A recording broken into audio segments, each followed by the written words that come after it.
What's up, guys and gals? My name is Splattercat. We are here at the Nerd Castle today playing Mount & Blade Warband, as you can no doubt tell by looking at the thumbnail that you clicked on. Now, where we had been in the last episode, we had allied ourselves with a new faction, the Serenid Sultanate, and I think that's going to work out okay for us. We're switching over from a really heavy infantry playthrough to more of a cavalry playthrough at this point, which is fine. One thing that I had always wanted to do if I had ever played through Mount & Blade Warband is I had really wanted to showcase just about everything the game had to offer. But before I go into that diatribe too far, let's go ahead and, we're going to have to go toe-to-toe with Jarl Bulba, so let's run him down really rapidly. He's got 50 men, and we are at war right now with the Rhodox Empire, so let's take care of that, and then we'll push our way west in the interest of getting a little bit more cash, because right now, financially, we're not in the best position. And we'll tell him to surrender or die. And then we will charge him 87. Right now, we are fielding a really competent group of units. We've got ourselves a lot of cav. We've got ourselves a lot of infantry. Things are looking pretty good right now for us. I'm going to put everybody down right here. I'm going to have infantry move forward to there. I'm going to get cavalry to continue following me, and we're going to take up an alternate position off to the left here. And if we can pull away the enemy, we pull away the enemy. If we don't, we don't. Whatever. We're not going to worry about it. We're not going to broil the brisket over it. Let's go ahead and have them condense, because they are going to have a lot of ranged units coming at us, although Bulba is from the Kingdom of Nords, and what I've noticed is even though certain individuals may sell out their alliances to different factions, they still maintain the same unit archetypes. So basically, people from Nords will always be using Nordic units, even though they may be with Vaegirs, or they may be with Rhodox, or whoever. Anyways, let's go ahead and sound the charge. We're already doing a fair amount of damage to the enemy units, and let's get in here. We're going to start this thing off. Let's light this candle. Ooh, I missed that one. That was my badsies. Got him that time, though, although we did make a little bit of a traffic jam. I'm excited to get to use Mamluks. I've never had a single force that's ever been made up of so many Mamluks. Right now, I think we're rocking about, 12 maybe? I think we have 12. I almost said 16, but I don't want to overestimate. I don't want to be an exaggerator, because I already am one of those in life. When I tell stories, I like to make them grand. I like to make them sound awesome, and sometimes that can get you into trouble. Remember that. Take him out because he's fighting somebody else, and that's how we fight here at the Nerd Castle. We wait until you're fighting somebody else, and then we blast you. We're more roguish here. We don't like to stand on... We're not going to employ any Wookiee valor or anything like that. We're definitely going to go Han Solo with this whole thing and just kind of shoot you into the table if we can get away with it.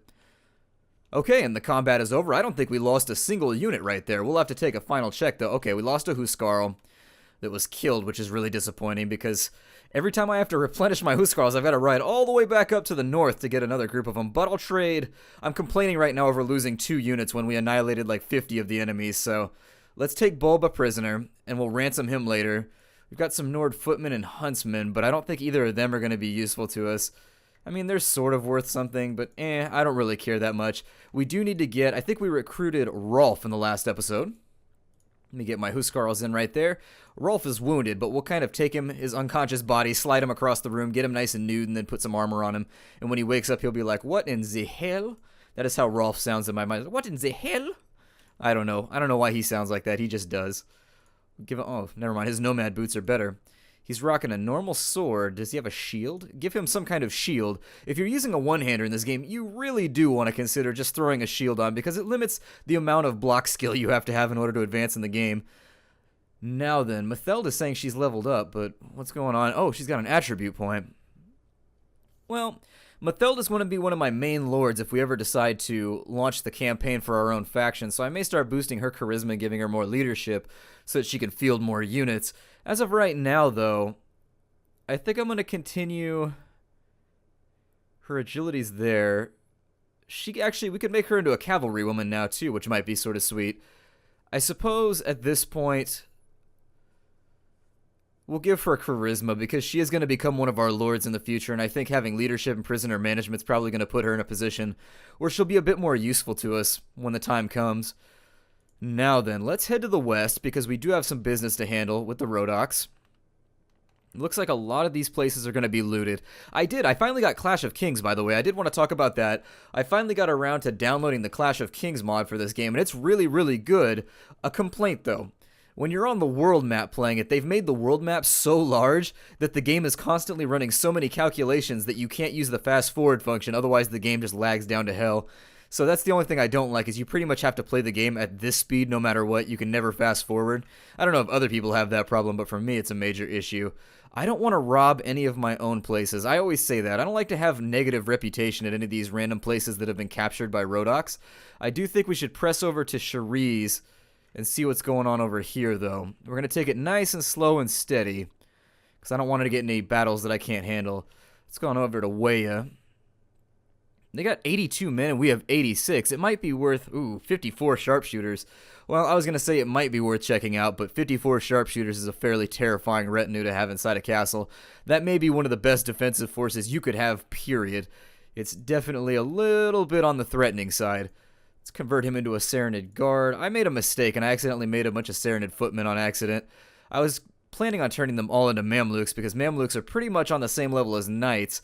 I think they're a little bit more defensive, and I think Knights do a little bit more damage. There's a difference between the two. I just can't remember what it is.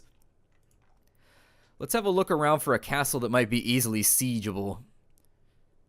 130 there, with 71 sharpshooters. Oh my god. Their faction is ready for war. This is downright nastiness. With him, he's got 80 men, and he's traveling to Almera. That sounds like a ruse. He's running from me is what he's doing. He doesn't want to fight. He's trying to stay clear. We could hit up this caravan to make some money. What am I doing on food? We're doing alright on food. It'll be okay. Let's see if we can't run him down. I think we're a little bit faster. Although the last caravan I hit was really, really disappointing, so I guess I'll just take a toll. He can give us 600 dinars. There we are. So we've robbed the caravan. Very nice. Sultan Hakim needs to worry about his war. He needs to stop feasting. Let's see. After consulting with the peers of the realm, Sultan Hakim has decided to give Peshmi to you. Sure. We'll take Peshmi. Where's Peshmi at? They always give you some ridiculous border kingdom. Like, I've never been given a city that's like in the middle of your own territory. Every time they give me something that's way out on the edges that gets raided all the time. Yeah, so there it is. It's next to Halmar, though, which isn't quite so terrible. We might also consider getting up in here and messing with the Kyrgyz. As I said before, if we can take one of their castles, that would be a pretty sweet deal, because it's really kind of a low risk investment for us. We're not at war with them. There's no chance that it's going to get taken back by its original owner. In fact, that is their last castle, so once we take it, that's that. I don't really think we'll be contested about it for very long. I'm going to leave Peshmi on its own. And so now that we have our own fife, what does that entail for us? Well, if you've never played the game before, there are a couple of perks that come along with having a fife. First and foremost, fifes pay really well. Assuming you can keep them from being burned to the ground, they do give you a fair amount of coin every 2 weeks. The other thing is that you can build improvements around your fife, which allow you to make the place nicer. Things like schoolhouses, messenger posts, all that kind of stuff. They help you have a nicer city, which then grows faster and makes you more money. Fudrime just messed up. I don't know why he stopped right there, but we're definitely going to flex all over Fudrime.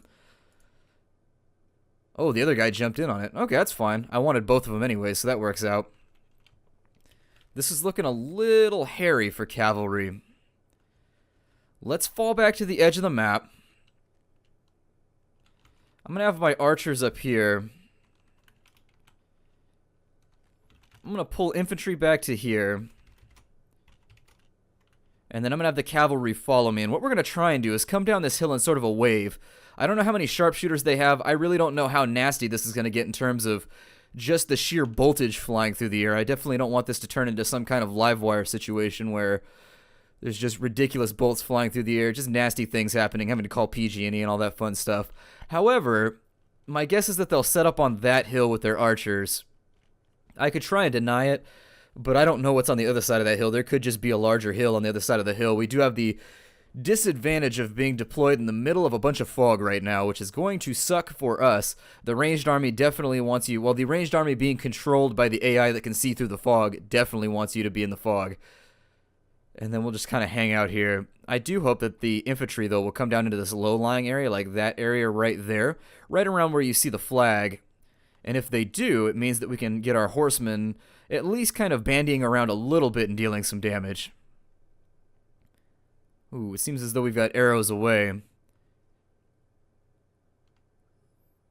I don't know how far out they're going to deploy. Okay, so we've got our first... I see silhouettes in the fog right now. See those preliminary ghosts of war. I think. Maybe not.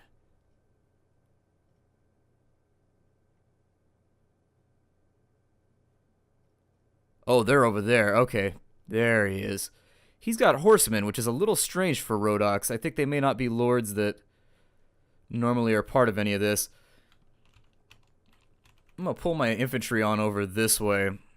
I need them to cover, well, the 2 or 3 archers. I don't really have that many. I deployed a lot of horsemen on this one, so I think I'm going to let the cavalry go. I think I'm going to do the same thing with my infantry. I don't really see a huge point in holding back when they've got such a large ranged retinue. It's one of those times where I really just want to get the fight underway.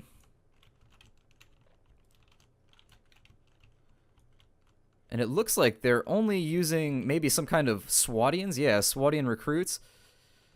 I don't know why they are so understocked on units, but it looks like they are definitely deficient when it comes to experienced soldiers. That's not something that I personally would complain about, but if I was Fudrime, I would both complain about my name.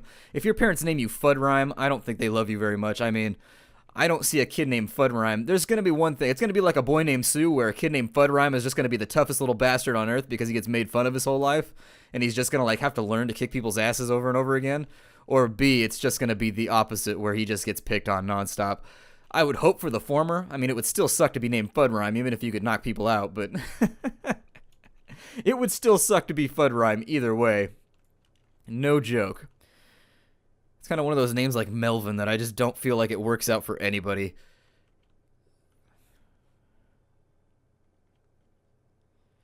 Now, where's the remainder of this taking place? I don't think they're going to get reinforcements because the battle size is at 150. So I think with the tactical shift that the game does based on your tactics skill, we'll probably have everybody on the field. God, I love cavalry armies, but they're so overpowered. That's really my disappointment, is that cavalry armies tend to be, oh wow, they've got a huge force over here. So maybe they did reinforce slightly. Don't get yourself killed, man. You're being stupid right now. Don't be a hero, Mameluke. Stand aside. Let me saber your enemies for you. You are my war brother. I don't like that guy's hat, so I'm going to hit him. His hat tempts me. There we go. His hat tempts me to smite him. Is that it? Okay, fantastic. The battle is now over, and we've managed to incapacitate 2 more lords. So as of right now in this campaign, we've taken out 3 of their lords all by ourselves. Very, very good. Well, that's a very agreeable situation to be in when this first starts out. As you'll recall, ooh, we lost 2 Mamluks there. Okay, that's fine. We got more guys training up. They'll get replaced.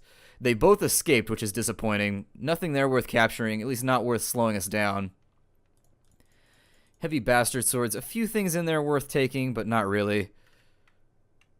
Okay, so we've now cleared out, I guess, their Eastern Spear. I don't really know what you would call that. It seems as though we've knocked out a large proportion of their troops, though, that might have been invading us. We can now begin raiding slightly. Let's go on over... Who is this? Oh, we've got another lord. We've got Count Rymusk. So I don't know, maybe he stinks of rye all the time because he's got a musk of rye, or whether that's just kind of a coincidental name. There are worse things you could stink of, I suppose. Although showing up at church stinking of rye might get you in trouble every now and again. They seem like they might be church-following folk. I don't know.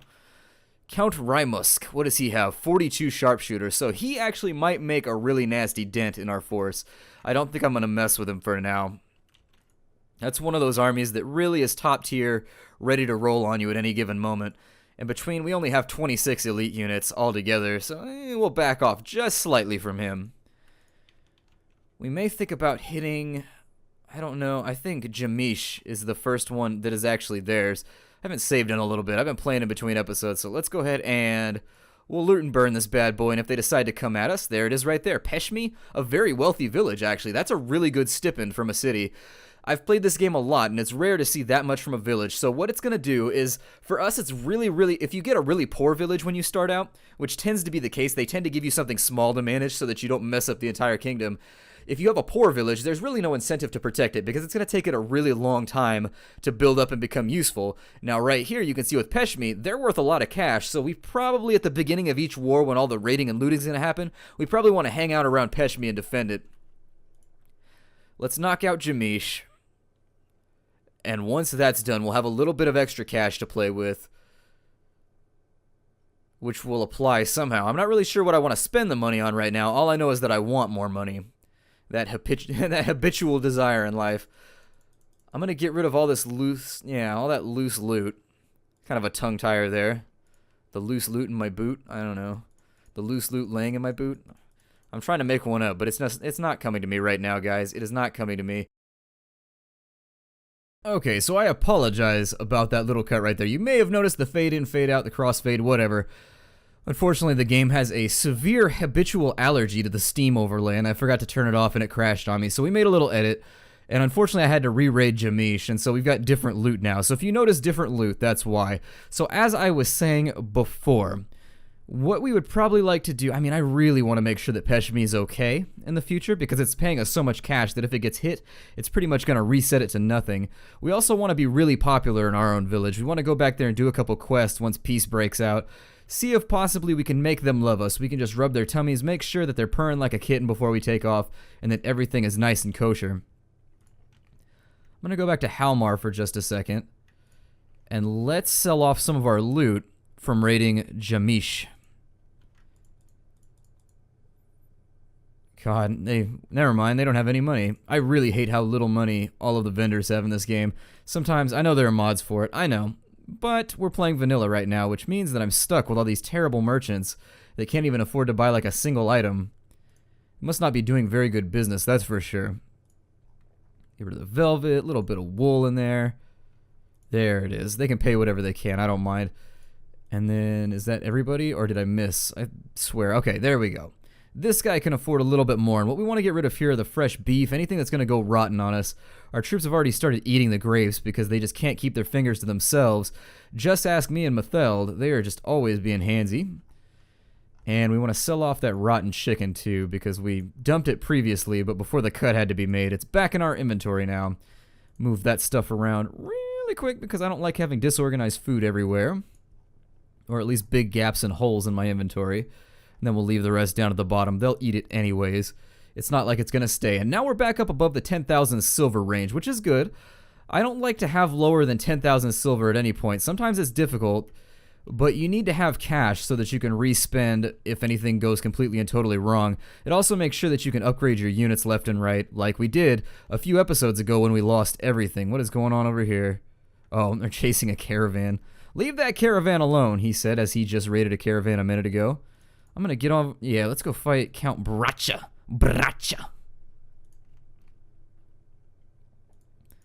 Belgaru joined the fight on our side. I guess we'll fight him. I don't really want to fight a 26 unit battle right now. I'm not even gonna give any orders. We're just gonna go for it.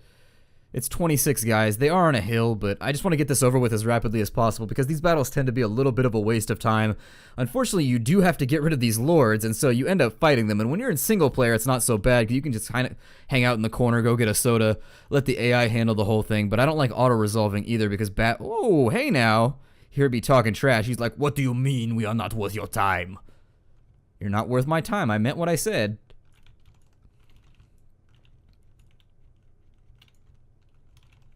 I ended up hitting my own troop right there because he rode through the enemy. See if we can deal a little bit of damage to these cats, or these humans. There we are. I'm going to swing around the back. Ooh, level 24. 24. And that's my own unit that I just tried to slice in half. Luckily, we don't have friendly fire running around everywhere. And as you will see, we are taking casualties simply because we're not holding a formation or ranks or anything like that. They do have Vigir marksmen running around that are going to get random shots off every here and there and possibly kill a guy.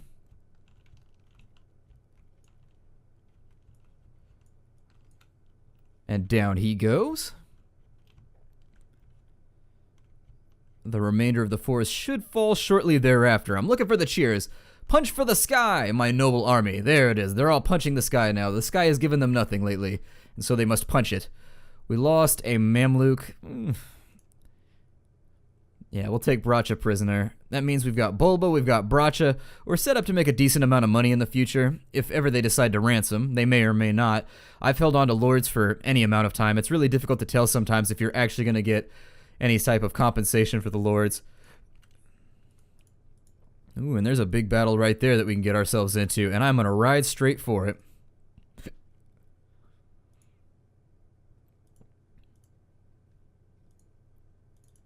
upgrade my units while I'm here. Because why not? Should probably move my marksmen a little bit higher up the list too. I think I just noticed they were way down at the bottom. Yeah, we'll put them up with the footmen and whatnot. Move them down. There we go. So that's a much better unit arrangement. Let's see if we can run down this 80. He's got 42 sharpshooters. Oh, that's the same guys before. That's Rymusk. Okay, we don't want to deal with Rymusk. Let's go rob his caravan then. If we can get it cut away from the herd here. There we go. I demand something for you. There we go. 624 dinars. So they hand over the cash and we are on our way. I'd rather just rob them at this point just so we don't have to do the battles. I think it kind of speeds the process along a little bit. It also hurts their trade. Although if those guys are headed to our country, I don't know if you trade in times of war with people in this game. I think you still do, so it may be hurting our country too, but whatever, I'm not going to think about it. It appears as though Vagirs has made kind of a strange stab into their territory. They leapfrogged the line and took Voluka. That's a little weird. Don't think I've seen the AI do that too often. I've seen it once or twice before, but it's one of those weird spots where sometimes the AI is screwy. It decides it wants something just ridiculously deep in the enemy territory and reaches out to take it because it can. Is that the same guy that I robbed before? Let's find out. Yeah, we paid the toll to you less than 3 days ago. There's a new toll. It's a 3 days toll. Give it to me. All of your silver is now our silver. Now, how can we occupy ourselves here? Well, we're not strong enough to take any of these castles. Our lords don't seem to be pushing for any of the castles either. I would love to take Wayab, but those 54 sharpshooters in there making me feel very, very nervous. What about Cherise? What is Cherise doing right now? 253 men. Could potentially run this guy right here. Yeah, let's get in. Let's get in his area. That's Tansu guy, so it's somebody that's left over from Kyrgyz. I don't think he has anywhere to actually run, so this may be one of those times where we just have a nice little gallivanting roll across the desert before we finally outrun him and kill him. Although he is a Kyrgyz lord, which could conceivably mean that he's just faster. Until he hit a roadblock there. He was faster, but they tend to stop every now and again. So even with a force that's way faster than yours, you should be able to run him down eventually. I don't think they're going to come straight at us yet. I'm going to pull everybody back really fast. Yeah, it looks like they're sort of being careful. I never know whether or not the AI is going to be careful or whether they're going to charge me. The horsemen seem much more inclined for kind of valorous charges or valiant charges. But infantry armies do it every now and again too.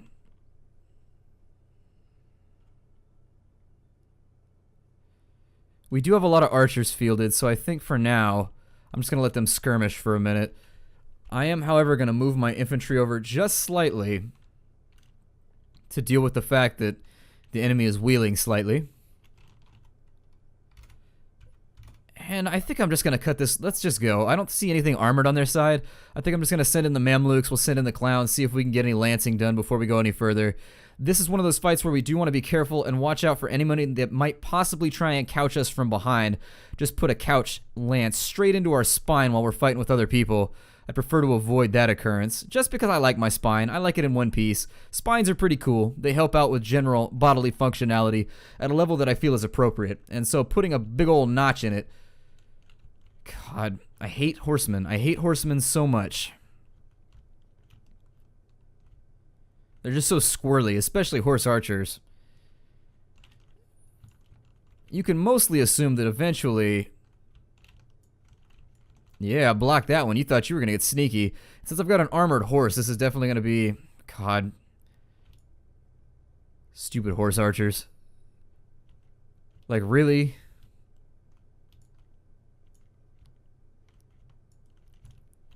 There it is. Took him on out. Hopefully that guy right there gets run down. You sort of hope that they get bogged down every time you fight. Oh, he's on the ground now. I didn't realize that I only got his horse.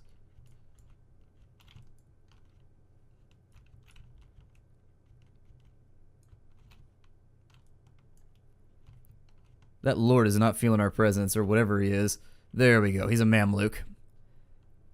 he was armored prettily, so I wasn't sure. It's always important to be armored prettily when going into combat. That's an important part about battle. I've noticed the people that dress better tend to win better. I don't know. It might not be science, but it definitely feels like it's the truth to me. What can we recruit from here? We've got 2 horsemen. I will take those. We will also take the master archers because, yeah, top tier Serenade guards. We'll take those as well. Everything else, I guess we can take the veteran footman too because he's pretty close to becoming a Huskarl. I'm sorry, not a Huskarl, a Mameluke. Got coursers, some battered scale gauntlets. We can throw those on one of our followers. And I think this is going to be about where we're going to break off the episode. So my name is Splattercat. Thank you for joining me here at the Nerd Castle for another episode of Mount and Blade Warband. I'm glad that we finally got ourselves a fife. We're making a little bit of money. There is raiding going on up here. I'm seeing looted territories. So maybe I should jump on up and in and make sure that nothing bad happens to Peshmi. The game does give you a warning if there's enemies around the area. But I think I'm going to park up here for just a minute. Oh, never mind. Peshmi's rents suck. Well, what did I say then? I guess that must have been back rents. So Peshmi's broke as a joke. So we need to work on that. Either way, we need to work Peshmi on up to where we're getting paid out from it. I guess that's what it must have been. The 2,000 or whatever. Maybe I read it wrong. Maybe I was looking at something different. Anyways, I'll see you guys in the next episode. Take care out there, everybody, and farewell!